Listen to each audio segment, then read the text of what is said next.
வணக்கம். இன்னைக்கு நாம பார்க்க போறது திருவண்ணாமலை மாவட்டத்தில இருந்து வந்திருக்க ஒரு ரொம்பவே மனச பாதிக்கிற ஒரு சம்பவம் பத்தினதுதான்.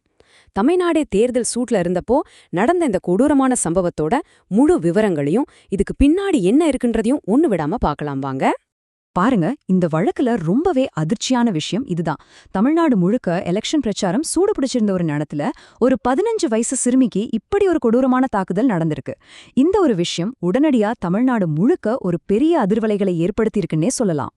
சரி, இப்போ இந்த சம்பவம் பத்தி இன்னும் கொஞ்சம் ஆழமா பார்க்கலாம்.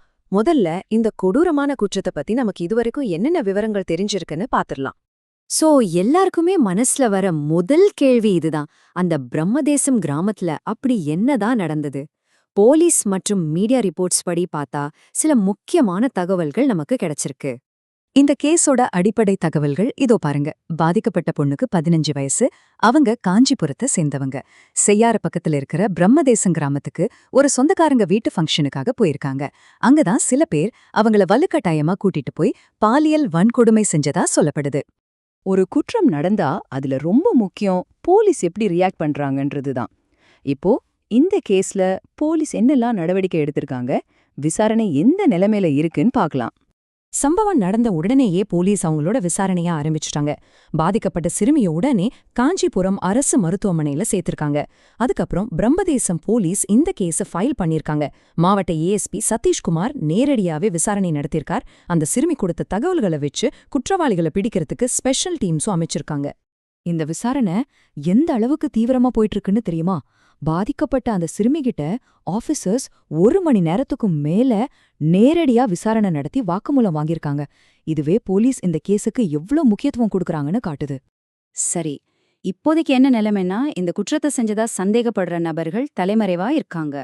அவங்கள பிடிக்கிறதுக்காக அமைக்கப்பட்ட ஸ்பெஷல் டீம்ஸ் தேடுதல் வேட்டைய ரொம்பவே தீவிரப்படுத்தியிருக்காங்க. பாருங்க, இந்த மாதிரி ஒரு சம்பவம் நடக்கும்போது, அதுவும் குறிப்பா எலெக்ஷன் நேரத்துல, அது சமூகத்துல மட்டுமில்ல அரசியல்லையும் பெரிய அதிர்வலைகளை ஏற்படுத்தும். இப்போ இந்த விஷயம் எப்படி அரசியல் களத்துல ஒரு விவாத பொருளா மாறி இருக்குன்னு பார்க்கலாம். இதுக்கு ஒரு உதாரணம் தான் பாட்டாளி மக்கள் கட்சி தலைவர் அன்புமணி ராமதாஸோட இந்த ஸ்டேட்மெண்ட். இந்த சம்பவத்துக்கு ரொம்ப கடுமையா கண்டனம் தெரிவிச்ச அவர் ஆளுங்கட்சியான திமுக அரசு மேல பெண்கள் மற்றும் குழந்தைகள் பாதுகாப்பு விஷயத்துல ஒரு பெரிய குற்றச்சாட்டை வச்சிருக்கார். அதனால இந்த ஒரு சம்பவம் அரசியல்ல 2 விதமான பார்வைகளை உருவாக்குது. ஒரு பக்கம் எதிர்க்கட்சிகள் என்ன சொல்றாங்கன்னா, இது சட்டம் ஒழுங்குலையும் பெண்கள் பாதுகாப்பிலையும் அரசாங்கம் தோத்துடுச்சுன்னு காட்டுறதுக்கு இது ஒரு ஆதாரம்னு சொல்றாங்க. இன்னொரு பக்கம் இந்த மொத்த விவாதமும் ரொம்ப பரபரப்பான ஒரு தேர்தல் பிரச்சாரத்துக்கு நடுவுல நடக்குதுன்றதையும் நாம கவனிக்கணும். இதுதான் இந்த பிரச்சனையை இன்னும் கொஞ்சம் சிக்கலாக்குது.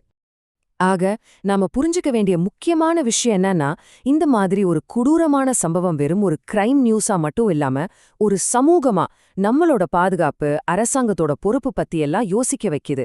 குறிப்பா தேர்தல் நேரத்துல இந்த மாதிரி விஷயங்கள் எப்படி அரசியல் விவாதங்களோட மையமா மாறுதுன்னு ஆழமா சிந்திக்க வைக்குது. இது கண்டிப்பா நாம எல்லாரும் யோசிக்க வேண்டிய ஒரு முக்கியமான கேள்விதான்.